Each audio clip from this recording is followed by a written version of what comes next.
პირდაპირ ეთერში ვაგრძელებთ მუშაობას ქართველების პირველი კონცერტი ვაშინგტონის კენედის ცენტრის მილენიუმის სცენაზე. თემნა გვასალიას ბალენსიაგას ახალი კამპანია და ასევე რომ ჩაისვამდნენ მე-19 საუკუნის საქართველოში.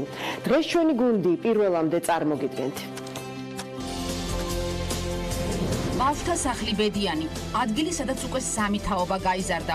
როგორ ცხოვრობენ, რა საქმიანობენ და რაზე ოცნებობენ ახსაზრდელები, რომლებზეც ზრუნვაც ჯერ კიდევ 20 წლის წინ საკუთარ თავზე 4 შვილის მამამ ზვიად ხაფავამ აიღო. ბედიანის სახლის მე-20 დაბადების დღეს პირველამდე ჩვენ სტუდიაში აღნიშნავთ. ფილმი, რომელმაც მოხიბლა მაყურებელი. კანის კინოფესტივალის ფავორიტი, ქართულ-შვედური ნამუშევარი დაჩვენ ვიცეკვეთ, კინომწოდნეთა დადებით შეფასებებს აგროვებს. ჩვენი თანაწამყვანი ბაჩივალიშვილი და ფილმის შემოქმედებითი გუნდი პირველამდე პირდაპირ ჩართვაში კანიდან საკუთარ შთაბეჭდილებებს გაგვიზიარებს. დიზაინერი ქეთი ჩხიკვაძე ქართულ მოდის სამყაროს დროებით ემშვიდობება და საქმიანობას საზღვარგარეთ აგრძელებს. დიზაინერის პარიზული გეგმები და ამ სეზონზე ბოლო ჩვენება საქართველოში.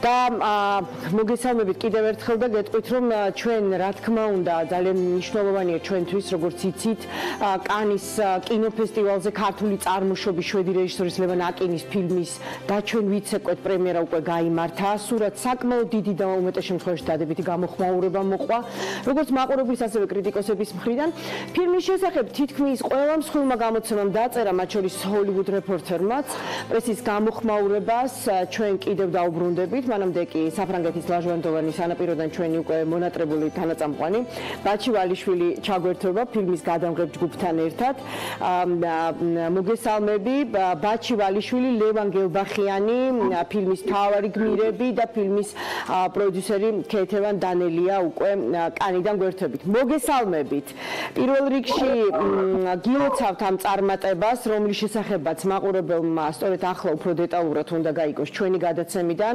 სხვანაირად არ შეიძლებოდა მომხდარიყო, ბაჩი არ ვიცი რამდენად გრძნობ რომ ძალიან მოგვენატრე. და არ ვიცი რამდენად იეჭვიანებ რომ დღეს ლაშად არ დაგანვა დაიკავა შენი ადგილი მაყურებელს ვეთქვი რომ კინოსიახლეებზე მსოფლიო კინოსიახლეებზე ვცლათ ასევე რამდენიმე წუთში რევიუ გელოდება ჩვენი რეჟისორი თანაგუნდელისგან მანამდე ორი ჩვენება გაიმართა კანში მოგესალმები ბაჩი პირველ რიგში რა თქმა უნდა შენგან მინდა გავიგო ეს პასუხი ამ კითხვაზე რა გამოხმაურება მოყვა ადგილზე როგორ აღიქვა მსოფლიო მედიამ რომელთა წარმომადგენლებიც ესწრებოდნენ პირველ ჩვენებას ქართული ფილმისა. საული გამოხმაურება მოყვა სხვადასხვის, იმიტომ რომ ფილმი როგორც ჩათერთმეტში იყო პრემიერა და როგორც ოვაციები გრძელდებოდა დაახლოებით 10 წუთი გრძელდებოდა და არ ველოდებოდი ჩათერთი ზად არ ვიყავით მაგისთვის საერთოდ და ვიდეო გაგიწერებული და ესეთი სუპარული არგუმენტია ქეთი როგორც პროდიუსერს მინდა გკითხოთ სანამ ეხლა ხართ კანში და 25 ფილმთან ერთად იბრძვის ქართულ-შვედური ქართულენოვანი ფილმი გამარჯვებისთვის რა შანსები აქვს თქვენი აზრით რეჟისორთა კვირეულის სექციაში ამ ფილმ სექციაში სადაც ალმადოვარიც მონაწილეობს ანუ მაშინ ხარ ანუ ახლა წინასწარი რაღაც გაიწეთა დაანხული ახში შემთხვევაში მაგრამ რამეს გავიგებ ხოლმე ადამიანს გამოხატება ასეთები მოაწყობი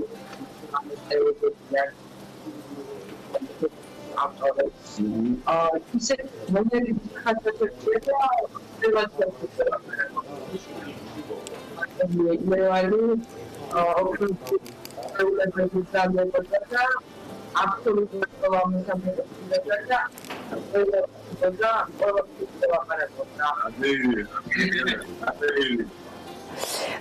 მოგესალმები ლევან შენთვის დებიუტია დიდ კინოში. მე ჩემი კოლეგებისგან, რომლებიც კანში აშუქებენ ფესტივალზე, რა თქმა უნდა, ქართულ ფილმსაც გულშემატკივრობენ. ვიცი, რომ ძალიან ბევრი ადამიანი უკვე აი დებიუტანტებს ამ დიდ კინოში გაჩერებენ, იღებენ თქვენთან სურათებს, გთხოვენ ავტოგრაფს. ელოდი ამ ყველაფერს, როდესაც ესეც სარისკო როლს თანხდებოდი? ამ რაღაც როლს რა თქმა უნდა ყველაფერს ელოდი და რა განსხვავებული, მაგრამ ესე დიდი მუსიკა ყველაფერს აღელოდებოდი, რა თქმა უნდა ეს. განსხვავებული. ისო ახლა. აგან ფარა ელოდი. ასევე მინდა კითხოთ, ბაჩი, ეს შენ წახვედი რეალურად ჩვენს გადაცემაში დღეს თანაწამყვანად არ ხარ, იმიტომ რომ დაყვები ამ ფილმს კანის კინოფესტივალზე, უკვე ორჯერ შედგა ჩვენება, ერთხელ მედიისთვის და ერთხელ უფრო ფართო აუდიტორიისთვის. კიდევ იგეგმება ფილმის ჩვენება, როდის იგეგმება და რა განაპირობებს ამ ჩვენების შემდეგ რა შეიძლება მოყვეს ფილმის წარმატებას? რაში გამოიხატება? 25 წუთში არის კიდე ერთი ჩვენება. გაიცნე. დღეს არის და კიდე 20-ში, ხო? არა 20. არა, დღეს არის. 18-ი იყო მგონი. კეთი, ამჯერად რამდენადაც ვიცი, მყიდველებმა უნდა ნახონ ეს ფილმი, ხო? მაგრამ ვინც უკვე ნახა, რა შემოთავაზებები გაქვთ, რომელი ქვეყნების გაქირავებაში შეიძლება ჩაეშვას ქართული ფილმი? ოფიციალური არის უკვე საფრანგეთში და მიდის უკვე კამპანია საფრანგეთში. ფილმის გაიყიდა ფილმი, ან ნიშნავს, რომ ყველა კინოთეატრში აბსოლუტურად დადგება და ფართო მაყურებელი ნახავს. ძალიან ბევრი აივარიდან აივარი დაინტერესებდა და ლეონე როგორი ამოლაპარაკებდა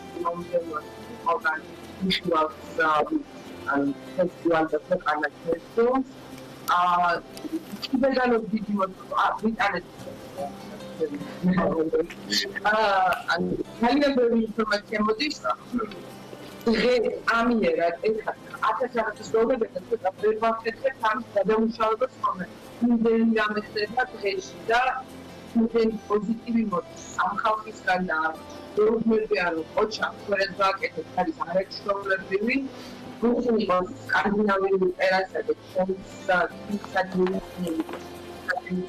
ცხოვრება სადაც დიდი სიყვარულით და დიდი სიტყვით ისე მიგვიღეს რომ ძალიან იშვიათად ალბათ ეგეთ მიღება დიდი ყურადღება ფაქტორენ კეთი, მაპატიე გაწყვეტინებ, როდის შეიძლება ფილმი შეაფასოს ქართველმა მაყურებელმა? ჯერ არ ვიცით, სავარაუდოდ მალე გაიგებთ, მაგრამ ჯერ არ ვამბობთ. რა რეაქცია ქონდა კანში ევროპული კინოს შემფასებლებს მთელი მსოფლიოდან, როდესაც საქართველოს გააკეთა განაცხადი და გააჩვენა ფილმი გეის სიყვარულზე?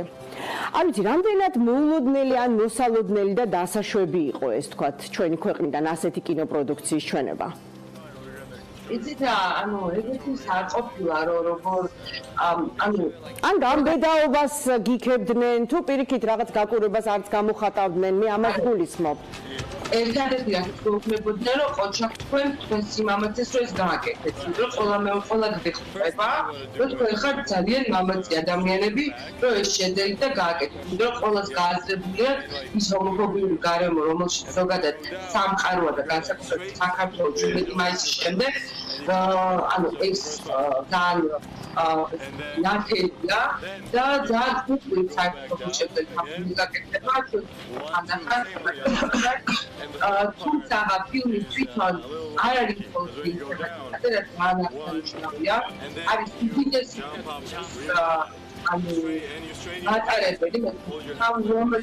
კი და ამასთან დაკავშირებით მინდა ერთი ძალიან დიდი გამოხმაურება მოყვა ფილმს და მინდა წავიკითხო ვერაიეტის ამონარი ვერაიეტის რევიუდან ლევანაკინის მესამე სასცენარო სარეჟისორო ნამუშევარი სცდება LGBT გეტოს და ფართო აუდიტორიის გულებს იპყრობს.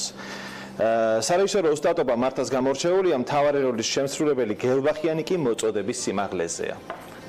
ესეთი რევიუ და ვერაიეტი. აქედან გამომდინარე, რა თქმა უნდა, ჩდება კითხვა. ლევან გელბახიანი, რომლისთვისაც დებიუტია ამ ფილმში, ხო, როგორც მსახიობის, ძალიან მნიშვნელოვნად წარმოაჩენს ქართული წარმოშობის შვედი რეჟისორის დიდ ოსტატობას.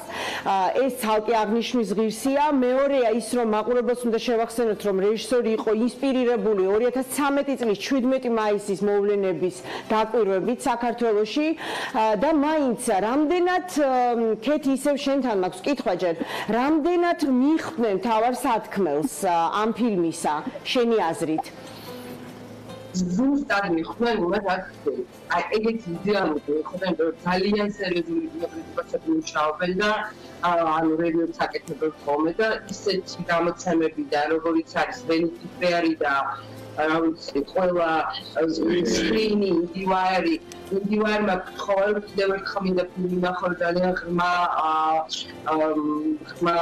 რევიუ დავწერო ანუ მოთხოვნები არ ვეუბნები ნამდვილად არ ვეუბნები ლევანზე არის საოცარი მოთხოვნა ბაჩის და ლევანს თუმცა ვხედავ კილია გოგოები და ბიჭები ისე მოდიან და ფოტოებს იღებენ და ცოტა შოქში მომწევი წერით მადლობას გიხდის აბსოლუტურად ყველა ეს და ბეგი ანუ არის იცით რა არის ეს მადლობას გვიხდის არის ძალიან ამბიციური ნათქვამი კეთი ეხლა საქართველოსთან მოსასმენად რისთვის კონკრეტულად აგვიხსენით რისთვის აი რას აი ფილმი ჩამოიტანეთ კანში გვანახეთ და ზოგადად ეს აკადემი გადაიდეთ ზოგადად მაგაზია საუბარი რომ ფილმის ისეთი ემოციურებია და ანუ რამდენი ადამიანი შეშ გამოჩერა და მეც კი რომელიც საერთოდ ანუ თქო არის საკეთილი გეუბნება რომ ესეთი ან მოწვადი არაფერს ყოფილა რომ ცხოვრების იცი რა შემილია თუ არა ვივარაუდო ეხლა ერთი რამ კეთი მე ვუყურე რადიო თავისუფლებისთვის გოგი გვახარიასთვის მიცემულ ინტერვიუს ლევანაკინის სადაც ის ამბობს რომ ფრანგულ ტრადიციულ საბალეტო დასში შესაძლოა თქვათ ქორეოგრაფს მოხდეს უხეშად ვიღაცის საყურე და მოახსნევინოს ეს საყურე ჩვენ მხოლოდ ამ დეტალზე ვსაუბრობთ ახლა იმიტომ რომ თქვენი ფილმის სადემონსტრაციო ვიდეოდან სწორედ ეს კინოდან ფრაგმენტი ვიცით და ცნობილია მეტნაკლებად მაყურებლისთვის, ხო? ანუ მე მაინტერესებს აი ეს მადლობა, რასაც ამბობ, ნიშნავს თუ არა იმას, რომ ის პრობლემები, რაც ჩვენ საზოგადოებას აქვს, უთანასწორობის, შეურიგებლობის, ჰომოფობიური შეხედვების შეგიძლია თუ არა დაადასტურო რომ ეს მადლობა ნიშნავს იმას რომ ევროპულ საზოგადოებაშიც არის ამის ასეთი პრობლემები? ეს არ არის მხოლოდ საქართველოს პრობლემა, ეს სოფლიოს პრობლემა. ან უბრალოდ საქართველოს ჭრილდანით ვაქვს ჩვენ ამას. ავე სადაც არ ყოფილა ყველგან არის ეს პრობლემა და ბალეტი იქნება ანგო ლათინამერიკის ცეკუჩი გვაქვს ჩვენ ეს ნახევარი და ნაჩვენები თორე ანუ სხვა რეჟისორთან სხვა ანუ იდეის ავტორს შეუძლია სხვანაირად აჩვენოს. როდესაც შეიძლება ამ თემასთან დაკავშირებით.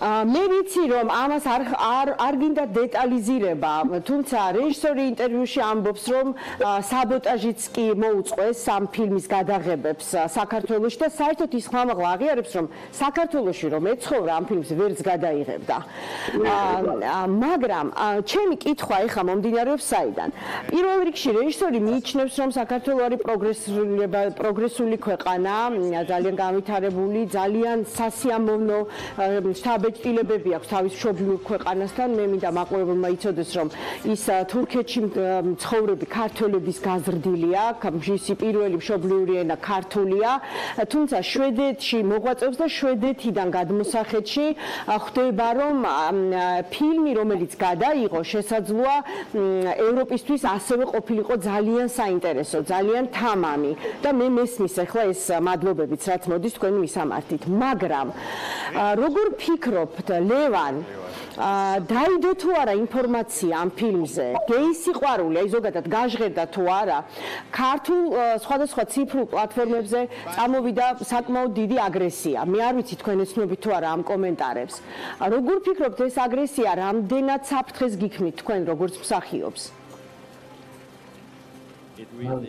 ცოტა თვითონა, იმიტომ რომ თვითონ ხალხის გამყიდარი იმენად ბალანსირებულად მოდის კომენტარები და ყურადღება საზოგადოების მხრიდან არის 50-50 ვერ ვიტყოდი რომ არის მხოლოდ ცუდი კომენტარი ან მხოლოდ კარგი კომენტარი.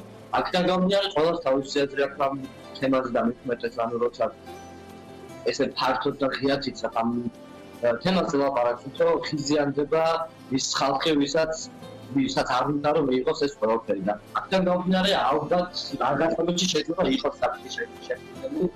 მაგრამ ის ბაჩი, ლევან, როგორ შეხტნენ თქვენი მეგობრები, თქვენი ახლობლები, თქვენი ოჯახის წევრები იმას, რომ თქვენ დათანხმდით ამ როლზე? საერთოდ ამის შესახებ ვინმე მიცოდა თქვენს გარშემო? ფანტასტიკური.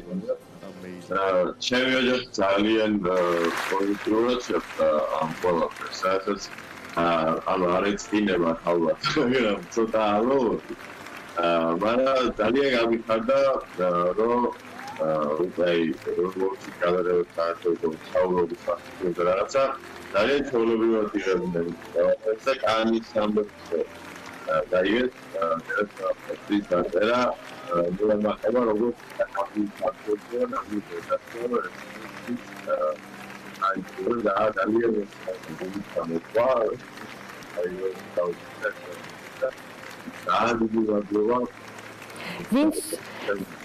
ვინც უკვე ნახა ფილმი, მათ შორის თეო ხატიაშვილი, რომელსაც უწერია, რომ ეს ფილმი ქართული კულტურის გიდადაც იქცევაო. ბაჩი, როგორ ფიქრობ, რა საცნობს ეს ფილმი ჰომოფობიურ თემებზე ჩაფიქრებასთან ერთად მსოფლიო მაყურებელს ჩვენს ქვეყანაზე?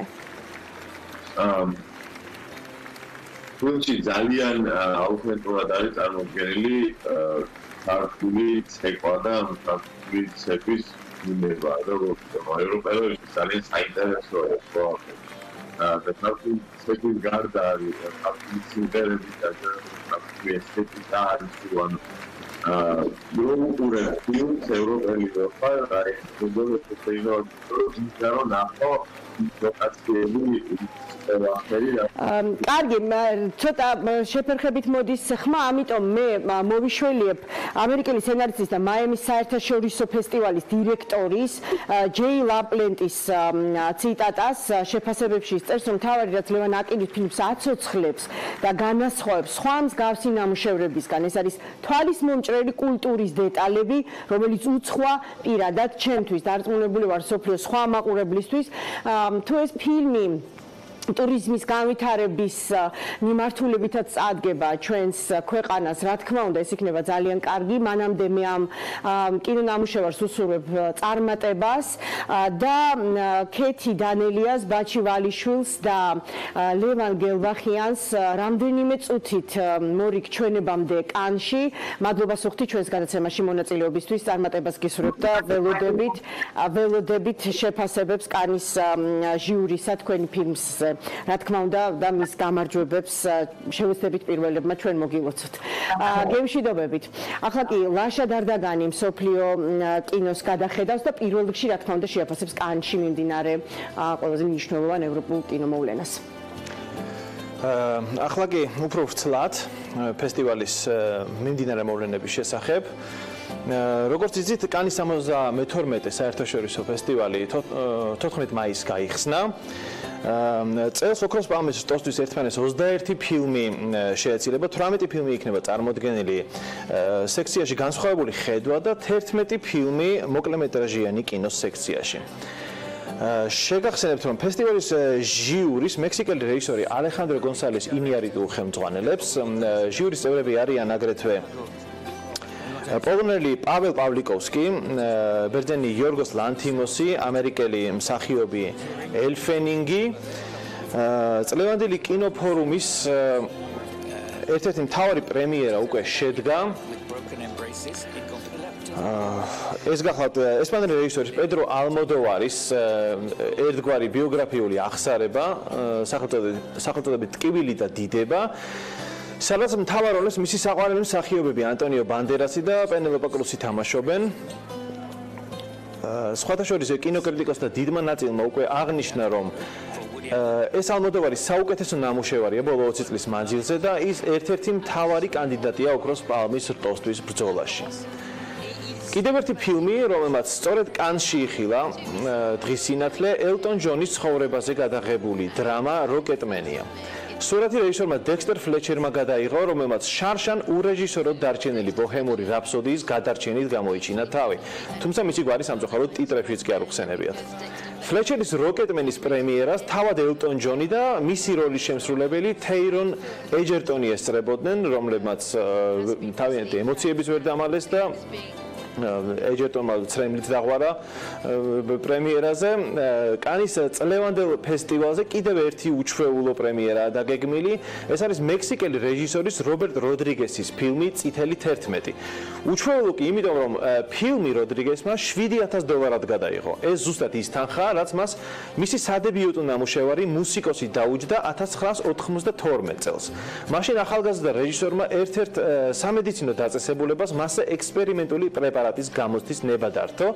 ამაში მას $7,000 გადაუხადეს. საკუთარი ჯანმრთელობის რისკის ქვეშ დაყენებით მოპოვებული თანხით კი როდრიგესმა პირველი სრულმეტრაჟიანი ფილმი გადაიღო, რასაც მალე მისი ამერიკული რიმეიკი დესპერადო ბანდერასის მონაწილეობით და ვარსკვლავური დიდება მოყვა. ფილმ წითელი 11-ის სათაური პირდაპირ კავშირშია როდრიგესის როგორც საცდელი პაციენტის სამოსის ფერსა და მის ნომერთან ზემოთ აღნიშნულ სამედიცინო დაწესებულებაში. სურათში კი მთავარ როლს მისი პირველი ფილმის ვარსკვლავი და ბავშვობის მეგობარი კარლოს გალიარდო თამაშობს. ცნობილი ქართული ფილმების მთვარის მოტაცებისა და ლონდრეს რეჟისორის თამაზ მელიავას ფილმი თეთრი ქარავანი, რომელიც მან ელდარ შენგელაიასთან ერთად გადაიღო და რომელიც 1964 წელს ოქროს პალმის რტოს ნომინანტი გახდათ, 55 წლის შემდეგ კანის ფესტივალზე დაბრუნდა. მოგეხსენებათ, ბატონი თამაზი ჯერ კიდევ 1972 წელს მეტად ახალგაზრდა ასაკში გარდაიცვალა. მისი თეთრი ქარავანის განმეორებით ჩვენებას კი კანში ფილმის მეორე რეჟისორი ელდარ შენგელაია და მთავარი როლის შემსრულებელი იმედო კახიანი დაესწრნენ. სწორედ მათ გაიარეს წლევანდელი კინოფორუმის წითელ ხალიჩაზე. შეგახსენებთ, რომ თეთრი ქარავანი კანის კლასიკის სექციაში იყო წარმოდგენილი.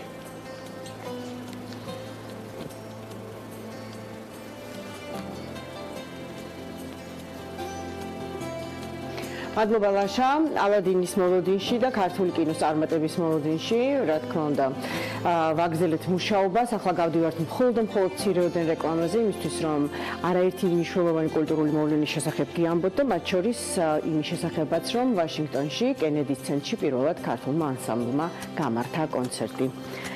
რამდენიმე წუთში ვრუნდებით.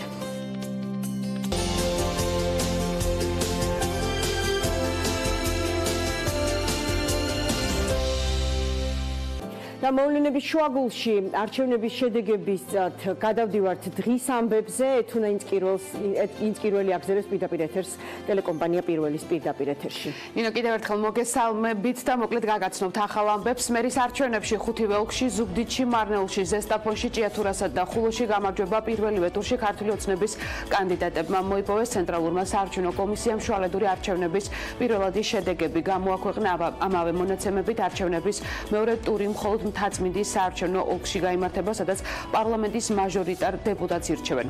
რაც შეეხება მერის არჩევნებს, ოლქების მიხედვით შედეგები ასე გამოიყურება: ზუგდიდი გეგა შენგელია 54.18%, სანდრა რულოვსი 42.84%, ზესტაფონი გიორგი გოგლიჩიძე 50.75%, ბაქარ ხიჯაკაძე 34.26%, ჭიათურა გივი მოდებაძე 64.58%, ზურაბ კოპატაძე 17.87%. 59, ხოლო ვახტანგ ბერიძე 70,91, ირაკლი ჯორბენაძე 23,74%, მარნეული ზაურდარგალი 76,18%, აგილ მუსტაფაევი 11,59%.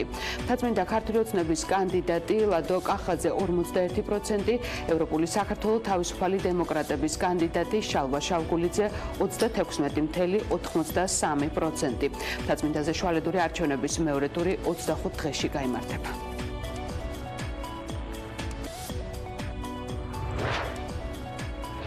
ქართული ოცნების კანდიდატის გამარჯვებას არ აღიარებს სანდრა რულოვსი. გაერთიანებულ ოპოზიციაში ამბობენ, რომ ხელისუფლებამ ამ შედეგით დაადასტურა, რომ საქართველოში არჩევნების გზით საკუთარი ნების დაფიქსირება უკვე შეუძლებელია. ნათია კიკნაველიძე გაერთიანებაში არსებულ აზრთა სხვადასხვაობას ბუნებრივ პროცესად მიიჩნევს და ამბობს, რომ მთავარი ერთი მიზნისკენ ბრძოლა. ნიკას რაშიც არ ვეთანხმები, ეს არის, როცა ჩვენ ვსაუბრობთ გაყალბებებზე, ხო? გაყალბებაზე თუნდაც როგორც ეხლა მოგახსენებთ, გაყალბება ხო არ ხდება მხოლოდ არჩევნების დღეს და მე ამაზე პირადად ვსაუბრობდი მანამდე და ნიკასაც არაერთხელ ვსაუბრია. ეს არის მთელი სახელმწიფო აპარატის და მექანიზმის ჩართვა. რომ გუნდში შეიძლება იყოს აზრთა სხვადასხვაობა, ეხლა მე არავითარ შემთხვევაში კეთილწევისთვის ამას არ ვამბობ. გუნდში შეიძლება იყოს აზრთა სხვადასხვაობა, ეს ბუნებრივია. ეს არის არავითარი დაპირისპირება არ არის. ეხლა მე ნიკასგან არ მომისმენია, პირადად გეტყვით, რომ ვინმეს უპირისპირდება. ნიკას აქვს თავის მოსაზრება და ის მოსაზრება დააფიქსირა და მე ვთვლი, რომ ნორმალურია, როდესაც პოლიტიკური ლიდერი თავის მოსაზრებას აფიქსირებს რაღაც კონტექსტში, მაგრამ კონტექსტს აქვს დრო, კონტექსტს აქვს მოცემულობა და რეალობა, რა რეალობაში ჩვენ ვართ. იცით რა, მე ვფიქრობ, იყო არ მალავდა. იცით რა, მე ვფიქრობ, რომ ეს გააღიზიანა თუ რა იყო რეალურად. არა, ხა არჩევნებში მარცხმა შესაძლებელია რაღაც შინაგანი დისკომფორტი გამოიწვიოს. ამ ყველაფერმა მარცხზე არ ვსაუბრობ, ხო? შეიძლება გამოიწვიოს შინაგანი დისკომფორტი. რასაკვირველია, იმიტომ რომ ჩვენ ამ ბრძოლაში ვართ დიდი ხანია. მაგრამ არჩევნებში, ასე ვთქვათ, ამ არჩევნებმა, რომელიც არჩევნებს ვერ უწოდებთ, არ შეიძლება გამოიწვიოს თქვა ფარხმალის დაყრა. ეს არის ჩემთვის ძალიან მნიშვნელოვანი. არა, რასაც არა. არც ჩვენთაგანს, იმიტომ რომ ჩვენ არ ვართ ის ადამიანები, ვინც ფარხმალს დაყრებს. არის თუ არა გაერთიანებულ ოპოზიციაში პოლიტიკური სტრატეგიის ბრძოლის გამო უთანხმოება და დაპირისპირება. არ შეიძლება წინ დაუხედავი განცხადებების გაკეთება, ამბობს ნაციონალური მოძრაობის ერთ-ერთი ლიდერი ნიკამელი. აცხადებს, რომ ზოგიერთი ოპოზიციური პოლიტიკოსის ნათქვამი გამოვალ ხვალ და რევოლუციას დავიწყებ, ამომრჩეველს სასოწარკვეთაში აგდებს. ნიკამელი ასთქმით გაერთიანებული ოპოზიცია უნდა შეიკრიბოს და სამოქმედო გეგმა ერთად გადაწყვეტოს. ნიშნულოვანია, რომ ყველა მნიშვნელოვანი განცხადება ჯერ გახდეს გუნდის შიგნით მსჯელობის საგანი, ეს არის მნიშვნელოვანი წარმატების ერთ-ერთი საწინდარი, თავარი ჩემის აზრით, მნიშვნელოვანის და ამის შემდეგ გადაიდგეს კონკრეტული ნაბიჯები, არაფერი აქ, ასე ვთქვათ, რაღაცა სკანდალის შემცველი ნამდვილად არ არის. ყველა ის გუნდი, სადაც ხდება მნიშვნელოვანი გადაწყვეტილების მიღება შეუთანხმებლად, არის გაწეული მარცხისთვის და ჩვენ საჩუქარი გამარგინალებულ, გაბანკროტებულ ბიძინა ივანიშვილს არ უნდა გაუყენოთ. ნაციონალური მოძრაობის ერთ-ერთი ლიდერის ნიკამელიას განცხადებებს აფასებს დედაქალაქის მერი ხაფავა ამბობს, რომ ნაციონალური მოძრაობა დაიშალა. შეიძლება ითქვას, რომ ნაციონალური მოძრაობა დაშლილია. ერთადერთი რაზეც დგას დღეს ნაციონალური მოძრაობა, ეს არის ტელეკომპანია რუსთავი 2 და ნიკა გვარამი. მეუნარგიას ქუჩა, სადაც ორი კონკურენტი პარტიის შტაბია ზუგდიდში, გუშინდელი ხმაურიანი და დაძაბული დღის შემდეგ სიმშვიდეა. ქართული ოცნების შტაბის ხელმძღვანელი ჩატარებულ არჩევნებს აჯამებს. ირაკლი ჩიქოვანის თქმით, ოცნებაში დარწმუნებულები იყვნენ, რომ გამარჯვებას პირველივე ტურში მოიპოვებდნენ. რა თქმა უნდა, ჩვენ გქონდა იმის მოლოდინი, რომ პირველივე ტურში დავამარცხებდით ნაციონალურ მოძრაობას. რა თქმა უნდა, ის ციფრი, რა ციფრიც იყო პროგნოზირებადი 12%-იანი სხვაობა, ესეც მოსალოდნელი იყო. მე კიდევ ერთხელ დიდი მადლობა მინდა ზუგდიდელებს უთხრა იმისათვის, რომ მათ გამოიჩინეს მაღალი აქტივობა. ერთ-ერთი მაღალი აქტივობით გამოირჩეოდა ეს არჩევნები სხვა არჩევნებთან შედარებით და ჩვენ დავდეთ ის შედეგი, რა შედეგსაც ველოდით. პროტესტის ნებისმიერი ფორმა რომელიც არის დამკვიდრებული პრაქტიკა დემოკრატიულ სახელმწიფოში, ამასთან მიმართებაში ჩვენ არანაირი პრობლემა არ გვაგვაჩნია, თუმცა მე მგონია რომ პროტესტი რო იყოს რელევანტური, ამას უნდა ქონდეს ადეკვატური საფუძველი. არჩევნები დამთავრდა, არჩევნები დაიწყო მთაწმინდაზე მმართველი გუნდის კანდიდატმა პირველ ტურში 50%-იანი ბარიერი ვერ გადალახა. დეპუტატის მანდატის მოსაპოვებლად მეორე ტურში განმეორებითი ბრძოლა ლადო კახაძეს და ჩალვა შავგულიძეს მოუწევთ. მეორე ტურისთვის მზადება უკვე დაიწყო ევროპული საქართველოს მოძრაობა თავისუფლებისთვის კანდიდატმა ჩალვა შავგულიძემ. ბლოკში დარწმუნებულები არიან, რომ პარლამენტს კიდევ ერთი სამართლიანობისთვის მებრძოლი უკომპრომისო დეპუტატი შეემატება. ჩალვა შავგულიძემ მოქალაქეებს მეორე ტურში აქტიურობისკენ მოუწოდა. არჩევნების შედეგი ოცნების კანდიდატისთვის იმის დასტურია, რომ ქვეყანას სწორი მიმართულებით ვითარდება არის დემოკრატია და თანაბარი პირობები. მთაწმინდის ოლქში ქართული ოცნების კანდიდატი ლადო კახაძე დარწმუნებულია, რომ არჩევნების მეორე ტურში მოსახლეობის მეტი აქტივობა დაფიქსირდება. მთაწმინდის რაიონშიც ლიდერობს ჩვენი კანდიდატი, არის მეორე ტური, კარგი იქნებოდა რომ პირველ ტურში დასრულებულიყო არჩევნები, ჩვენ ვნახეთ რომ აქტივობა იყო ძალიან დაბალი, თუმცა ყველაფერს გავაკეთებთ იმისთვის რომ მეორე ტურში მივახციოთ გამარჯვებას. კიდევ ერთი დასტური იმისა რომ ქვეყანა სწორი მიმართულებით ვითარდება, არის დემოკრატია, არის პარიტეტი, არის თანაბარი პირობები. აიღო სულ ლაპარაკი რა რესურსი არა ყველაფერი არის ისე ადამიანებს აქვს თავისი კონკრეტული შეხედულებები ერთი იყო უბრალოდ რომ აი ამ აქტიურობამ მოსახლის აქტიურობამ უფრო მეტი გამოთქვა სურვილი რომ აქტიურობა მეტი ყოფილიყო როგორც თელმა ქვეყანა ისე მთაწმინდელმა ამორჩეველმა ვერ ნახა ქართული ოცნების მიერ მოტანილი ვერც სამართალი ჩვენს ქვეყანაში ვერც ეკონომიკური კეთილდღეობა და ასე შემდეგ ამიტომ პასიური პროტესტის გამოხატვა არ არის საკმარისი, საჭიროა აქტიური პროტესტი, ანუ არჩევნებში მონაწილეობა, არჩევნების დღეს მოსვლა საარჩევნო უბნებზე და ამ განწყობის დაფიქსირება. მსახიობი და შოუმენი ვლადიმერ ზელენსკი უკრაინის ისტორიაში ყველაზე ახალგაზრდა მეექვსე პრეზიდენტი გახდა. მანამდე ქვეყნის ახალმა მეთაურმა ფიცის დადების ცერემონია უმაღლესი რადას დარბაზში გაიმართა. ინაუგურაციას მაღალი რანგის სტუმრები, მათ შორის საქართველოს პრეზიდენტიც ესწრებოდა. ცერემონიაზე იმყოფებოდნენ უკრაინის ყოფილი პრეზიდენტები პეტრო პოროშენკო და ვიქტორ იუშენკო. რაც უკრაინის ახლად არჩეულ პრეზიდენტის ადმინისტრაციაში უცხოურ დელეგაციებთან ორმხრივი შეხვედრებიც აქვს დაგეგმილი. 51 წლის ზელენსკიმ უკრაინის საპრეზიდენტო არჩევნებში მეორე ტურში გაიმარჯვა. Заступаючи на цей високий пост, зобов'язуюсь у справах боронити ასეთი იყო ახალი ამბები მოკლედ ამ დროისთვის ვრცლად მოგიყვებით პირველ საათზე ახლა კი ეთერს ისევ ნინო არაზაშვილს უთმობთ. შედეგების შეჯამებას ზუსტად პირველ საათზე დღის ამბებთან ერთად ისევ შევეცდებით ჩვენი არხი. მანამდე ვაშინგტონში კენედის ცენტრის მილენიუმის სცენა პირველად დაეთმო ქართველებს კენედის ცენტრის მოწვევით. ნიუ-იორკში მოღვაწე ანსამბლი ფესვები კონცერტით წარსდგა ამერიკელი მაყურებლის წინაშე. ანსამბლი ნიუ-იორკში უკვე 18 წელიწადი არსებობს და მეხუთე თაობას ზრდის. აქ ქართული ცეკვა სიმღერით გარდა მოსწავლეები მშობლიურ ენაზე წერა-კითხვას, ხალხურ საკრავებსა და თეატრალურ ხელოვნებას ეუფლებიან. სამაია დაისი, ყაზბეგური, აფხაზური, სინდი, მხედრული ამ და სხვა ქართულ ქორეოგრაფიულ ნომრებს მაყურებელი დიდი ოვაციებით შეხვდა. დარბაზი განსაკუთრებულად ფეხზე წამოდგა ქართულ მრავალხმიანობას. ოვაციები აწყდებოდა სალაღობოსა და იმერულ ლაშქროლის შესრულების შემდეგ.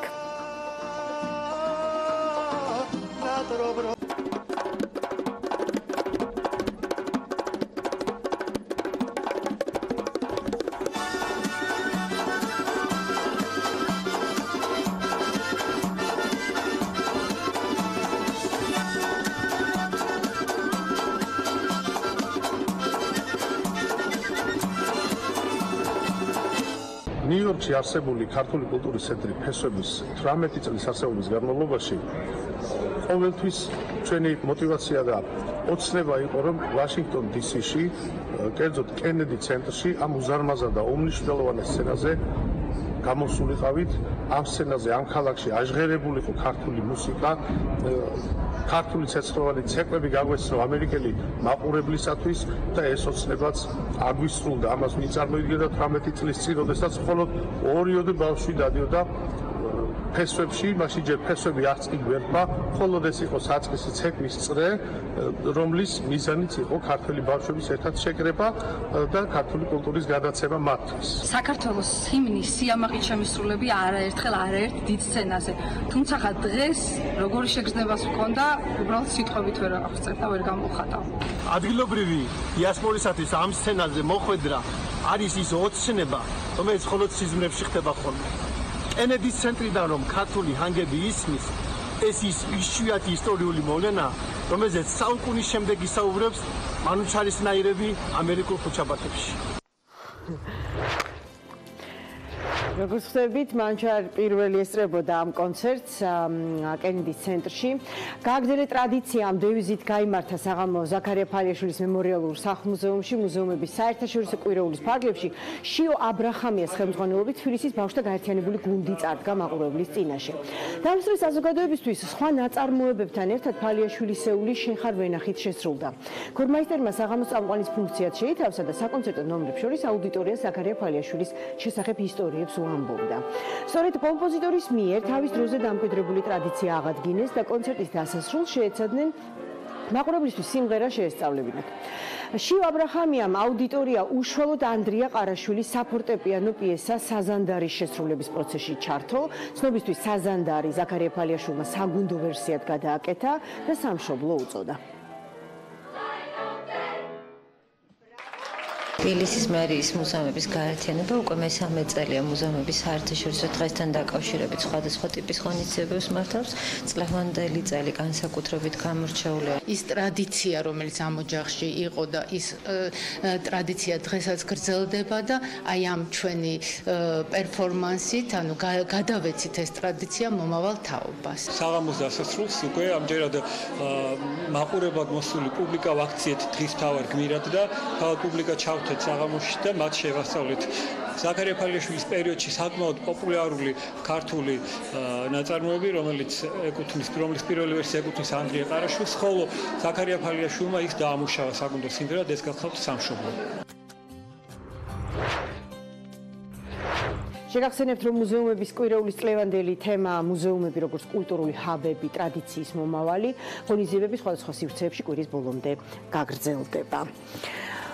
მწერალთა სახლში თბილისის მეხუთე საერთაშორისო ლიტერატურული ფესტივალის ფარგლებში იტალიელ მწერალ მელანია მაცუკოსთან შეხვედრა გაიმართა, ასევე შედგა მისი ყველაზე გახმაურებული რომანის ვიტას პრეზენტაციაც, რომლისთვისაც მელანია მაცუკოს 2003 წელს იტალიის ყველაზე პრესტიჟული ლიტერატურული პრემია სტრეგა მიენიჭა. მისი რომანები მსოფლიოს 30-მდე ენაზეა თარგმნილი, 2011 წელს კი ავტორი წლის იტალიურ მწერლად დასახელდა. ახალი რომანის ვიტას ქართულ ენაზე, ქართულ თარგმანზე ხათუნა ცხადაძე მიმუშავა, ავტორი წერს იტალიელი ემიგრანტების ოჯახურ საგაზე, რომელიც უკეთესი მომავლის საძიებლად 1903 წელს ნიუ-იორკში ჩადის. 9 წლის ვიტასა და 12 წლის დიამანტეს ამბავში იტალიის მთელი ისტორია იშლება.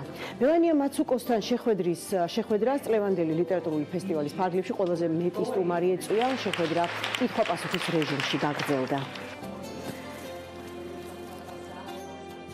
ძალიან კარგი საღამო იყო. მიხარია, რომ ბევრი ხალხი მოვიდა. ისეთი შეგრძნება მქონდა, რომ მათთვის ახლობელ და შინაურ თემაზე ვლაპარაკობდი. ვფიქრობ, ჩვენი ქვეყნებისა და ხალხის ისტორიაში არსებობს საერთო გადაკვეთის წერტილი, რაც უკავშირდება ადამიანის მიერ თავისუფლების ძიებას, ემიგრაციას, სამშობლოდან წასული და უკან დაბრუნებული ადამიანებისა თუ ოჯახების ისტორიებს. აქედან გამომდინარე მგონია, რომ ქართველები ძალიან კარგად გაიგებენ რაზეა წიგნი. ეს არის ძალიან შთამბეჭდავი წიგნი, ეს არის წიგნი, რომელიც ქართველებს მე ვეწარმომიდგენი ადამიანი, რომელიც ამას წაიკითხავს, არ მოხდება გულზე, ეს არის ერთი პირადი ამბის საფუძველზე მოყოლილი მთელი ქვეყნის ბიოგრაფია. ძალიან ველოდებოდით მელანია მაცუკოს ჩამოსვლას, იმიტომ რომ ის არის მართლა დღევანდელ იტალიაში ერთ-ერთი ძალიან მნიშვნელოვანი და ესეთი ფიგურა პროზაში, ამიტომ ჩვენთვის დიდი პატივია, რა თქმა უნდა, მისი მასპინძლობა ლიტერატურის ფესტივალის ფარგლებში. და დრო გავშალოთ ჩვენი დღევანდელი ერთ-ერთი მთავარი თემა ბუნებრივი მშობიარობა თუ საკეისრო კვეთა, რატომაა გახშირებული მოთხოვნა ოპერაციულ მშობიარობაზე და რა რისკებთანაა ის დაკავშირებული. რამდენ შემთხვევაში შეიძლება მოყვეს გართულება მშობიარობას თუ პაციენტი ურჩად ითხოვს გამჭერით და ამომიყვანეთ ბავშვი. მშობიარობის მეშინია. რა იწვევს ამ შიშს და რა შეუძლია შიში დაამარცხოს? ნათია ფხალაძე, ექიმი, გინეკოლოგი, მედიცინის დოქტორი, თბილისის სახელმწიფო სამედიცინო უნივერსიტეტის პროფესორი უკვე შემოგვიერთდა სტუდიაში. ნათია, მადლობა მობრძანებისთვის. ჩემი ინტერესის სფეროში მოექცა დღევანდელი ჩვენი თემა, იმიტომ რომ ვიცი საგანგაშო სტატისტიკური მონაცემების შესახებ. მოგესალმებით ნინო, მივესალმებით თქვენს მაყურებელს, დიდი მადლობა სტუდიაში მოწვევისთვის. დიახ, ნამდვილად უკანასკნელი ათწლეულების განმავლობაში მთელს მსოფლიოში მოიმატა საკეისრო კვეთის რისხმა. მსოფლიო ჯანდაცვის ორგანიზაციის რეკომენდაციის მიხედვით კი ეს მაჩვენებელი არ უნდა აღემატებოდეს 15%-ს მშობიარობის საერთო რიცხვიდან ზოგადად მთლიანად გამომდინარე. რაც შეეხება საქართველოს, აქ ნამდვილად საგანგაშო სტატისტიკა გვაქვს. დღეისთვის საკეისრო კვეთის მაჩვენებელი 38%-ს აღწევს. სწორედ ამიტომ დადგა ეს საკითხი, რომ ვიმუშაოთ საკეისრო კვეთის მაჩვენებლის შემცირებაზე და რაც რისი ერთ-ერთი გზაც არის სწორედ პაციენტების, ქალბატონების ინფორმირებულობა. სწორედ ამიტომ ხართ დღეს ჩვენ გადაცემის სტუმარი. ნათია, მოდით ახლა ავხსნათ ვინ იღებს საბოლოო გადაწყვეტილებას? მშობიარემ უნდა გაიკეთოს საკეისრო კვეთა თუ იმშობიაროს ბუნებრივად? გადაწყვეტილებას იღებს ექიმი, გინეკოლოგი პაციენტთან და მის ახლობლებთან ერთად. ანუ გადაწყვეტილების მიღების პროცესში აუცილებლად არის ჩართული თავად ქალბატონი, პაციენტი, ორსული თავის ოჯახის წევრებთან ერთად. ანუ რეალურად საბოლოო არჩევანს სწორედ მას უტოვებს, ხო? დიახ, ესე იგი მშობიარობის მეთოდის არჩევა დედის ძირითადი უფლებაა. თუმცა რაც შეეხება მოთხოვნით საკეისრო კვეთას, ეს არ წარმოადგენს ოპერაციის ჩვენებას, დამოუკიდებელ ჩვენებას ოპერაციის წარმოებისათვის. ამ შემთხვევაში ექიმი ვალდებულია პაციენტსა და მის ახლობლებს მიაწოდოს სრული და ამომწურავი ინფორმაცია არსებული ობიექტური მდგომარეობის შესახებ, მოსალოდნელი გართულებების რისკების შესახებ, როგორც ოპერაციის, ასევე მის შემდგომ პერიოდში, როგორც დედის, ასევე ახალშობილის. მოდი, ახლა ცოტა კონკრეტულად რომ მივყვეთ ამბავს.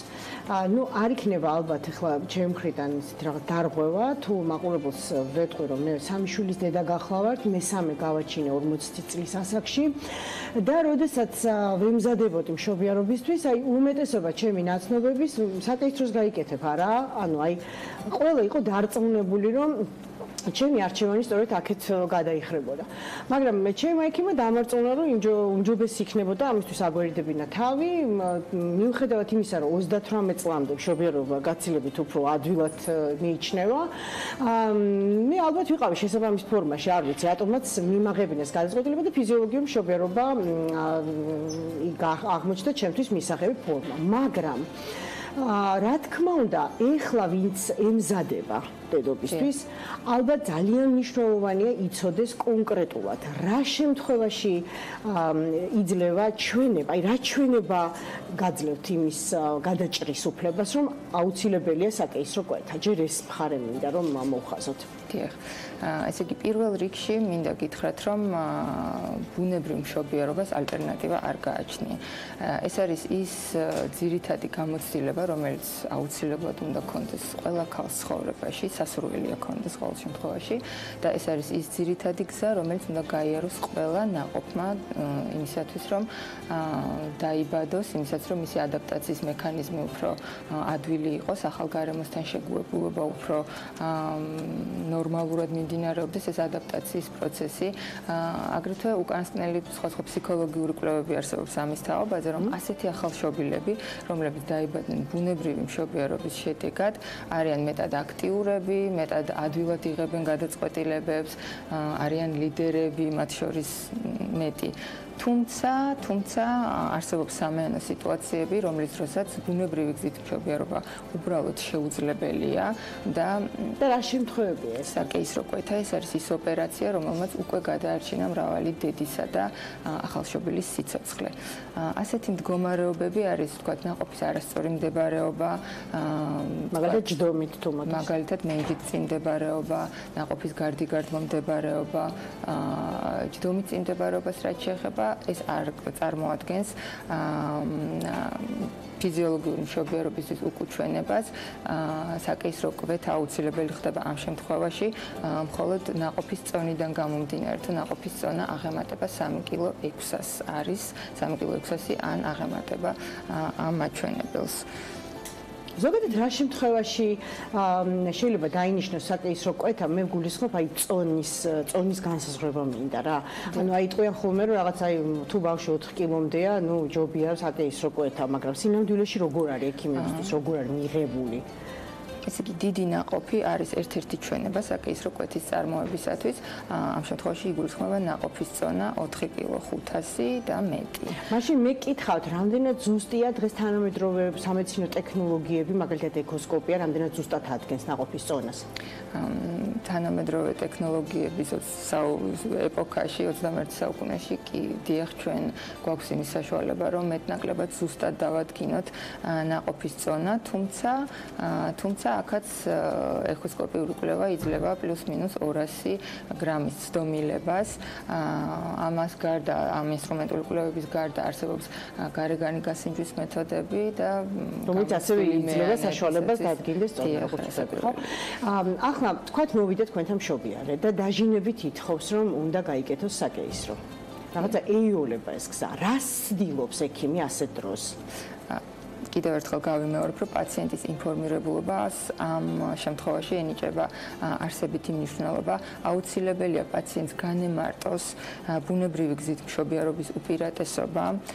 აუცილებელია აეხსნას პაციენტს ის გარემოება, რომ ყოველი მომდევნო საკეისრო კვეთის დროს იზრდება, ვთქვათ, პლაცენტის წინდებარეობის პლაცენტის მიხორცების, ვთქვათ, ალბათობა, რაც თავის მხრივ იწევს ჰისტერექტომიის წარმოების რისკს, რაც ნიშნავს იმას, რომ შესაძლოა საჭირო გახდეს საშვილოსნოს ამოკვეთა, რაც ახალგაზრდა ქალს აკარგვინებს შვილოსნობის ფუნქციას. ეს კი დამეთანხმებით, რომ ნამდვილად მნიშვნელოვანია, რომ ეს არ დაჭირდეს უშუალოდ ბოლო თვეში, როდესაც უკვე მიდიან მეანთან, ხო? არ ვიცი, არსებობს თუ არა ჩვენთან მშობელთა სკოლის რაღაცა კულტურა უფრო განვითარდა ამ ბოლო წლების განმავლობაში?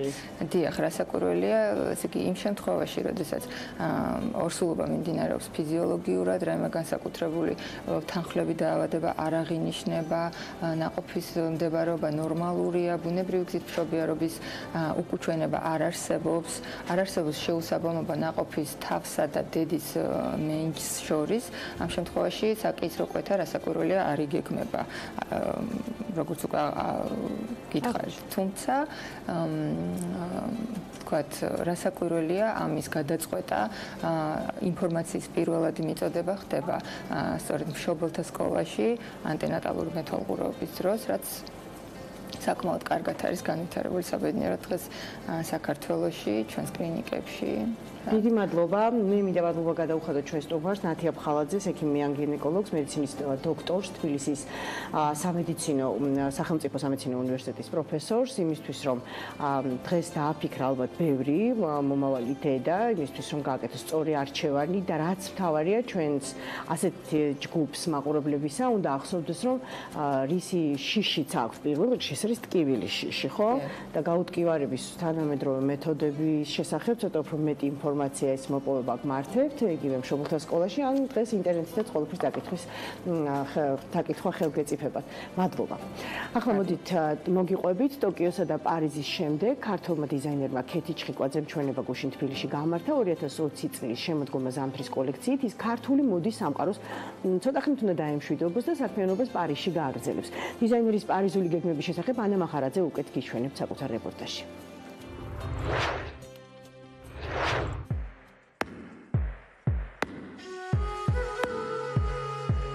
მრავალფეროვანი ქსოვილები, მასიური მხრები, საინტერესო დეტალები და ქალური სილუეტები. ქეთი ჩხიკვაძის 2020 წლის შემოდგომა ზამთრის კოლექცია ქართულმა საზოგადოებამ რესპუბლიკაში გამართულ ჩვენებაზე იხილა. ეს ის კოლექციაა, რომელიც დიზაინერმა ტოკიოსა და პარიზის მაღალი მოდის კვირეულის ფარგლებში წარადგინა. ამ ჩვენებით ქეთი ჩხიკვაძე საქართველოს ცოტა ხნით დაემშვიდობება და მოდის დედაქალაქი მისთვის ძირითად სამუშაო სივრცედ გადაიქცევა. პარიზში გადავდივარ სექტემბრიდან, მომიწევს ალბათ რამოდენიმე სეზონის გამოტოვება თბილისში, და გავაგრძელო იქაური მოდის კვირეულებში მონაწილეობის მიღება, რაც უკვე ორჯერ იყო პარიზში ჩემი ჩვენება. ეს მხოლოდ წინ გადადგმული ნაბიჯია და ნებისმიერი სიახლე არის ახალი გამოწვევა და ყოველთვის საინტერესოა. ეს ზრდისთვისაც კარგია და რა თქმა უნდა მომავლისთვისაც.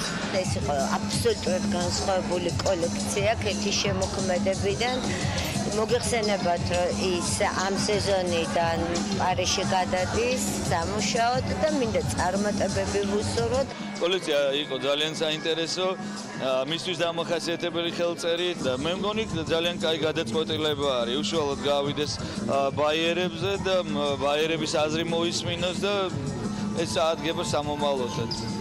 ქართველი დიზაინერის კლიენტები მსოფლიოს სხვადასხვა ქვეყანაში გავლენიანი ადამიანები და ჰოლივუდის ვარსკვლავები არიან. წითელ ხალიჩაზე მისი სამოსი ლინდსი ფონსეკა, კელი როულანდი და გრეის ჯიელინი მოიგეს.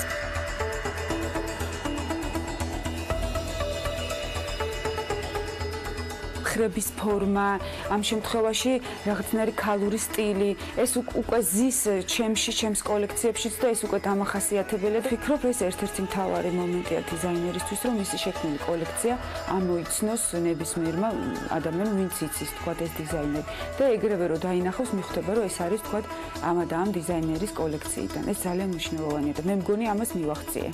მიუხედავად იმისა, რომ მსოფლიო ბაზარზე თავი დაიმკვიდრა, შეჩერებას არ აპირებს. მის ბოლო კოლექციაშიც მაღალი მოდის სტანდარტებისთვის დამახასიათებელი ტენდენციები შეიტანა. სათითაოდ ხელი დაწყობილია, ანუ ნაქარგების თემა გადავიტანე მთლიანად გაერთიანებულ ქსოვილად გადავაქციე და ვფიქრობ, ეს ძალიან შრომატევადია და ასევე ძალიან ეფექტურია. ანუ ეს პრედაპორტე, ესე ვთქვათ, ლუქს ნიუანსებით და დეტალებით, რომ რაღაცით, ესე ვთქვათ, ცოტა მაღალი მოდის იმასაც მიეკუთვნება ეს კოლექცია.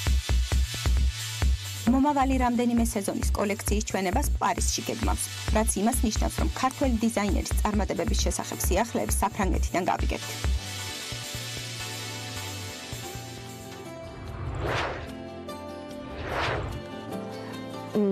და ახლა დროა წარმოგიდგინოთ, გავიდეთ რეკლამაზე, იმისთვის რომ რეკლამის შემდეგ აღვნიშნოთ ბედიანის ბავშვთა სკოლის, ბავშვთა სახლის 20-წლიანი იუბილე და სწორედ ამ სკოლის და სახლის აღსაზრდელებს ველოდები ჩვენ სტუდიაში.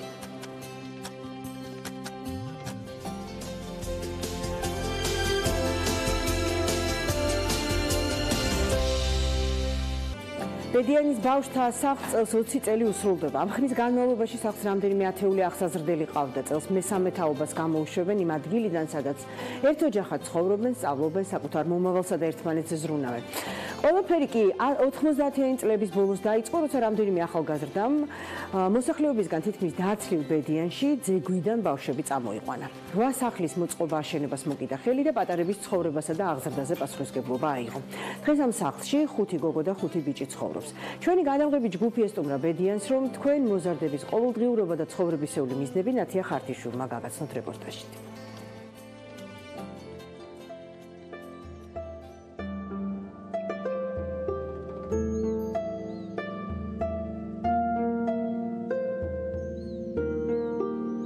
თბილისიდან დაახლოებით 100 კილომეტრის დაშორებით ზღვის დონიდან 850 მეტრის სიმაღლეზე ამ ტყიანი ფერდობების შუაგულში უკვე 20 წელია ბედიანის ბავშვთა სახლი მოქმედებს და ამ სახლში დაბინავებული სხვადასხვა კუთხიდან ჩამოსული ახალგაზრდები თანასოფლელებთან ერთად ცხოვრობენ. ბავშვთა სახლში, სადაც ახლა 10 მოზარდი ერთ ოჯახად ცხოვრობს, 2 ათეული წლის განმავლობაში რამდენიმე თაობა გაიზარდა. სტიქიურად არ მომხდარა გადმოსვლა, აქ გადმოვიდა ის ჯგუფები, რომელსაც ერთმანეთთან ჰქონდა საკმაოდ ისეთი მჭიდრო კავშირი და ბავშვების მხრიდან ძალიან დიდი ნდობა. 20 წელი ის პერიოდია, უკვე შვილიშვილები ყავს, ასე ვთქვათ, ანუ ის ბავშვები, რომლებიც აქ ცხოვრობდნენ, აქ გაიზარდნენ, დაოჯახდნენ, შვილები ყავთ უკვე, დიდი შვილები ყავთ. დღემდე თითქმის ყველასთან ძალიან მჭიდრო ურთიერთობა გვაქვს, კავშირი გვაქვს და მეგობრობთ. 20 წლის წინ დაწყებულ საქმიანობას ზვიად ხაფავა ახლა საკუთარი ხელებით აშენებული სახლის ეზოში იხსენებს, სადაც ამჟამად გოგონები არიან გადანაწილებული. ამბობს, რომ სოციალური თუ სხვა ოჯახური პრობლემების გამო ბავშვთა სახლში მოხვედრილი ბენეფიციარების პირველ ნაკადს ბევრად რთულ პირობებში უწევდათ თავის გატანა. ახლა მდგომარეობა შედარებით გაუმჯობესებულია. ეს სახლიც ერთად ააშენეს და უკეთესი პირობების შექმნისთვისაც თავად ზრუნავენ. ეს სახლიც ჩვენს უკან რომელიც დგას აშენებული არის უშუალოდ დღეს ვინც არიან აქ ბავშვები მათი ჩართულობით აღსაზრდელები რომლებიც ადრე ცხოვრობდნენ ბედიანში გაიზარდნენ უშუალოდ ჩვენი ხელით არის თითქმის ყველა აგური დადებული და ყველა ფითხი შეყრილი ჩვენი ხელით არის. აქ ყველას თავისი მოვალეობა აქვს. გოგონები საოჯახო საქმეებს, მათივე ხელით მოყვანილ მცირე მეურნეობას სულიან. ბიჭების სახლის, ეზოს კეთილმოწყობასა და განვითარებაზე ზრუნავენ. ახალგაზრდებმა მეფუტკრეობასაც აუღეს ალღო. ახლა ეზოში უკვე 10-ობით ოჯახი აქვთ მოშენებული. აქაურობა დროთა განმავლობაში მათთვის მშობლიური ხდება. წლების წინ წასული ახალგაზრდები გამოცდილების გასაზიარებლად და დასახმარებლად კვლავ ბედიანში ბრუნდებიან. მიშას ისტორიაც ასეთია. მშობლებს არ ქონდათ სახსრები ანუ იმდენი რომ მე შევენახე მაგალითად და მაგიტომაც აღმოჩნდა ბავშვთა ცენტრში ზოგადად ეგრე ხდება ხოლმე რა ბავშვში მოდიხარ იმიტომ რომ ვიღაცას არ აქვს რაღაც საშუალება მოვლის იმის გამო რომ დიდი ხანი ვიზრდებოდი აქ რაღაცნაირად რაღაცა ესეთ უფრო მჭიდრო ურთიერთობა დამყარდა ჩემსა და სოფელს და ასე ბავშვთა სახლს შორის და იმ ბავშვებს შორის რომლებიც აქ ცხოვრობენ და ჩამოსვლის შემდეგ რამდენიმე მიზანი ქონდა ერთი რომ სოფელი ძალიან მიყვარს ასევე მიწასთან მუშაობა ძალიან მიყვარს მეორე დახმარება ძალიან კარგია ზოგადად ხუთს როცა ეხმარები ახალგაზრდული კეთდება და იქ იმედია რაღაც ტრენინგები ჩატარდება, სემინარები ჩატარდება 1000 საინტერესო თემაზე, რომლებიც ალბათ ბავშვებს საჭირო არც გაუგეთ რა. ხო და ამიტომ სოფლის აღორძინება ერთ-ერთი, მე ვერ ავაღორძინო, მაგრამ ჩემი რაღაცა პატარა წილი შევიტანო უკეთესეს რაღაც განვითარება ის სოფლის.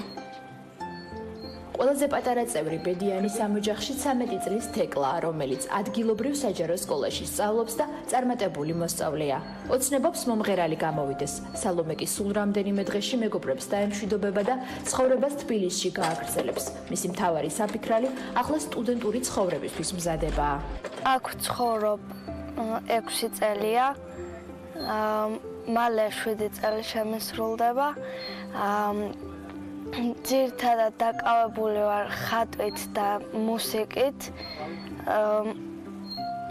ვიღებ მონაწილეობას კონცერტებში. ყველაფერი მინდა რომ ვისწავლო და მივიღო მონაწილეობა. მეოთხე კლასიდან ვსწავლობ აქ, ახლა უკვე ვამთავრებ. მანამდე ვსწავლობდი მცხეთაში და რაღაც გარკვეული პრობლემის გამო მომწია აქ გადმოსვლა. ეხლა უკვე ვამთავრებ სკოლას და აქტიურად ვემზადები ეროვნული გამოცდებისთვის, მიწევს ბევრი შრომა. ეხლა ისეთი შეგრძნება აქვს, რომ მივიდივარ, რომ ჩემთან ერთად კი არიან და მომბეზრდა თითქოს და ახალი რაღაც მინდა, მაგრამ შეიძლება მე მომენატრონ. არ ვიცი. ალბათ კი არა, დარწმუნებული ვარ მომენატრებიეთ. თითოეული მოზარდი ცდილობს ოჯახთან კონტაქტი არ გაწყვიტოს. კილომეტრების დაშორებით ისინი მათგან დამოუკიდებლად ცხოვრებას სწავლობენ. მრავალფეროვანი იდეების და დიდი გეგმების მქონე ყველა მათგანი დარწმუნებულია, რომ მაშინაც კი, როდესაც ბავშვთა სახლს დატოვებენ, ერთმანეთის საუკეთესო მეგობრებად დარჩებიან.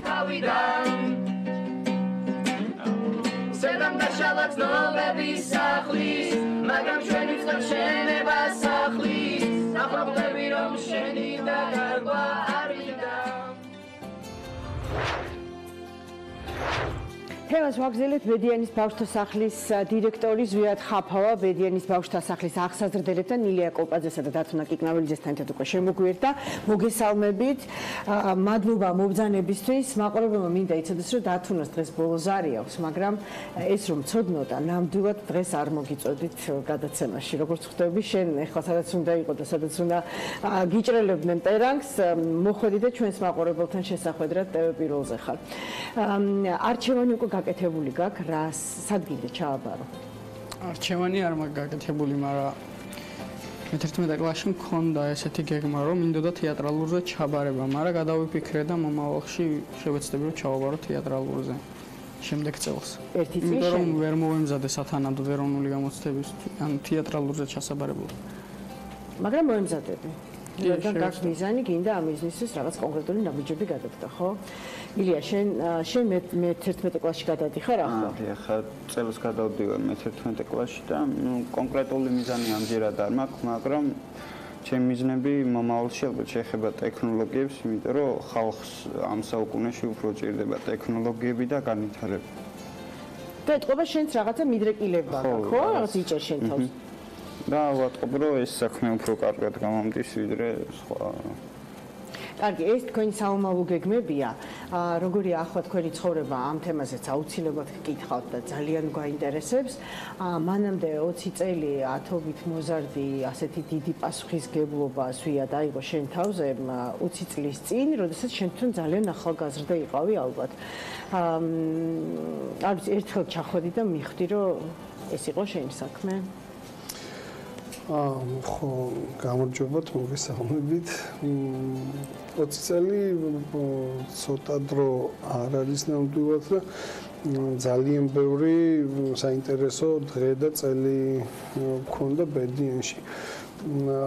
მე მარტო რა თქმა უნდა არ ვიყავი ჩვენ მეგობრებთან ერთად გავაკეთეთ ეს ყველაფერი და პრინციპში ძალიან საინტერესო იყო, ძალიან ბევრი სახალისო ისტორიები მქონდა, უამრავი ლაშქრობა, უამრავი რაღაც ყოველი დღე მნიშვნელოვანი იყო, ყოველი დღე საინტერესო იყო, იმიტომ რომ თვითონ ბავშვებიც ძალიან ბევრ საინტერესო მოვლენას გვჩუქდნენ თითქმის ყოველ დღე. პრინციპში 21 წლის ვიყავი მე და ძირითადად ეს ჩემი მეგობრებიც ვინც ერთად ვიყავით ბედიანში და ძალიან ბევრ რაღაცას ამ ბავშვებთან ერთად ჩვენ სწავლობდით. მანამდე ისეთ რაღაცებთან რასაც შეხება არასდროს მქონია ძალიან შინაურული საქმე გახდა ჩემთვის. ჩვენ მოკლედ ბედიანში გადასვლის ერთ-ერთი მთავარი მიზანი იყო, რომ ამ ბავშვებს ქონოდათ ესეთი გარემო, სადაც ოჯახურ პირობებში იგრძნობდნენ თავს, ოჯახური ტიპის მცირე ზომის დაწესებულება არის საღვთო დაწესებულება. მაყურებელს მინდა შევახსენო, რომ თქვენ წამოხვედით ძეგვიდან, სადაც ბავშვები იყვნენ თუ არ მეშლება მოხუცებულთა თავშესაფრის ძველ შენობაში, ხო?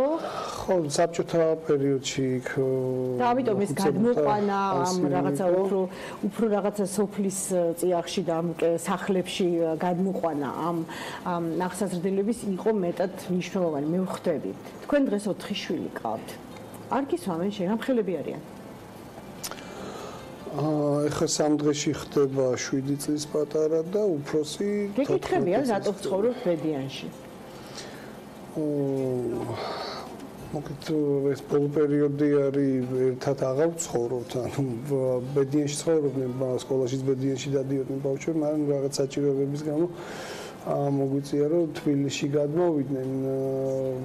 იცით რა არის ძალიან მნიშვნელოვანია ის რომ თქვენ ამით რა მაგალითს აძლევთ თქვენ შვილებს რა როცა ესეთ საქმეს აკეთებთ. ეხლა მაყურებელმა მინდა გაიაზროს რას ნიშნავს 21 წლის ახალგაზრდები მიდიან ძეგლში ბავშვთა სახლის აღსაზრდელების მოსანახულებლად ხვდებიან მათგან ნაწილი ხვდება თუ ყველა არა მგონი რვავე ხო რომ სრულიად მოიწამულნენ ამით კარგი გაგებით და ხვდებიან რომ მათი ცხოვრების მისია არის სწორედ ის რომ რაც შეიძლება მეტი გააკეთონ ამ ადამიანებისთვის ამ ბავშვებისთვის ამიტომ გადმოდიან ბედიანში ვინ აფინანსებს ამ ყველაფერს საერთოდ ვისი სურვილი იყო ხა ეს ხო არ არის ადვილი იყიდო რამდენიმე სახლი და იქ გადაიტანო ეს მოგეთელი ეს ისტორია დაიწყო პატრიარქის სიტყვით პატრიარქმა დაავალა სთხოვა ფერისვალების მონასტრის მონაზვნებს ეზრუნათ უმწეო ბავშვებზე მონაზვნები დადიოდნენ ქუჩებში, ეს ბავშვები მიყავდათ, ზრუნავდნენ მათზე, რაღაც აჭმოდნენ, ასმოდნენ. მონასტერში მიყავდათ, როგორც ვიცით, იმდენი ბავშვი მოგროვდა, რომ ფიზიკურად არ მე რაოდენობა რო გაიზარდა ბავშვების, რომელსაც დარჩენა ითხოვეს და ითხოვეს, რომ ღამეც იქ გაეთიათ, ამის შესაძლებლობა აღარ იყო და დაიწყეს ალტერნატიული ადგილის მოძებნა, სადაც შესაძლებელი იქნებოდა გარკვეული რაოდენობა ბავშვების მიიყვანა და ეცხოვრათ იქ. ესეთი მოკლედ საკმაოდ რთული პერიოდი იყო. ბედიანის სხვადასხვა ორგანიზაციებმა საქართველოს ამერიკელი მეგობრები არის ესეთი ორგანიზაცია, იმათმა გვიყიდეს სახლები წლების განმავლობაში გვეხმარებოდნენ და ეხლაც გვეხმარებიან. ეხლაც ვიცი რომ გრანტი მოიგეთ, ამაზე ცოტა ხანში კითხავთ. ილია, პირველ რიგში მოდი მოგვიყევი. გარდა იმისა, რომ რაღაცა სასწავლო პროცესი მიმდინარეობს, ხო, რაღაცა სწავლობთ, ეუფლებით, ფიქრობთ თქვენს მომავალ პროფესიაზე. რა გასწავლოთ კიდე ბედიანმა? მე ვიცი რომ თაფლი მოყავთ, კარტოფილი, ხო? თქვენ უშუალოდ ჩართული ხართ ამ პროცესებში? კი, ყველა ბავშვი რაღაცას აკეთებს იქ და პირველ რიგში რაც მოსწავლა ალბათ მეგობრობა, იმიტომ რომ ყველაზე მეტი მეგობარი იქ შევიძინე. ასევე მენტალურადაც გამზარდა, იმიტომ რომ ბევრი რაღაც რაც არ ვიცოდი იქ ვისწავლე. მაგალითად? რა ვიცი. რავი, ელემენტარული მანერები, იმიტომ რომ ძალიან პატარა იყავ იმისთვის, რომ ეგეთი რაღაცები ვიცოდნო და ხშირად მაიმუნებდი, ვერთობოდი რაღაც ბავშვებით. დროს ვატარებდი, მაგრამ ჩამოყალიბებაში დამეხმარა ყველაზე მეტად. თირა, ალბათ ეს დროს ძალიან მნიშვნელოვანია, რომ მიიღო ისეთი რამ, რაც მე გამოგადგება ცხოვრებაში, ხო? აი ხა მე სოფლის მეურნეობის რაღაც წამოვწიე თემები, ვიცი რომ მეტნაკლებად აქტიურია ბედიანში, ხო ეს კარტოფილი მოყავთ, არ ვიცი, აი ეხა გრანტიც რაცაც ვსაუბრობ, რაც უკვე დავაანონსე, მოიპოვეთ, მე მგონი კარტოფილისთვის სასაწყობე ფართი სასაშენებლად. რამდენად მნიშვნელოვანია ეს ფართი და საწყობი თქვენთვის? ძალიან მნიშვნელოვანი არის, იმიტომ რომ ამდენი 20 წელია, პრინციპში 24 წელია, რაც ამ საქმეში ვართ და 20 წელია, რაც 20 წელი გვისრულდება, რაც ბედიანში გადავედით. და მუდმივად გვაქვს დაფინანსების პრობლემა. ხან არის ხოლმე რომ გამოჩნდებიან ადამიანები, რომლებიც საკმაოდ რაღაც გრძელვადიანად გვირდებიან, მაგრამ რაღაცა ხან გამოდის, ხან არ გამოდის დახმარება და გვინდა რომ რაღაცა ისეთი საქმე არსებობს. გრანტი 80 რამდენი ათასია? ბევრი ათასია. კარგია, ხო? ხო, და გადავწყვიტეთ რომ მოკლედ წალკა არის ერთ-ერთი ყველაზე საინტერესო და კარგი ადგილი სოფლის მეურნეობისთვის. წალკაში ხო ბავშვთა ცენტრმა იყიდა მიწის ნაკვეთი, სადაც ეხა უკვე დათესილი არის კარტოფილი, ეხაც შეხვედრიდან მოდიარ UNDP გვეხმარება, გვიფინანსებს საქართველოს სოფლის მეურნეობის სამინისტროსთან ერთად პროგრამა არის სარწყავ სისტემებზე. ესეთი ორგანიზაცია არის რეკი და British Petroleum BP-ის დახმარებით შევისყიდეთ კარტოფილის თესლი და იაპონიის საელჩო გვეხმარება, გვიფინანსებს სასაწყობე მეურნეობას. სოფელ ბარეთში ავაშენებთ საკმაოდ დიდ საწყობს, სადაც შევინახავთ. შესანახად ძალიან მნიშვნელოვანია, როგორც ხვდები, ხო? დათუნა, შენთან მაქვს ესეთი შეკითხვა. აი, შენ იცი, რომ ბედიანიდან ბევრი ახსაზრდელი, რომელიც გაიზარდა, სულ დაამთავრა, სრულწლოვანი გახდა და მიდის ბედიანიდან, ხო? მაგრამ ბევრი არის მათ შორის, ვინც უკან ბრუნდება.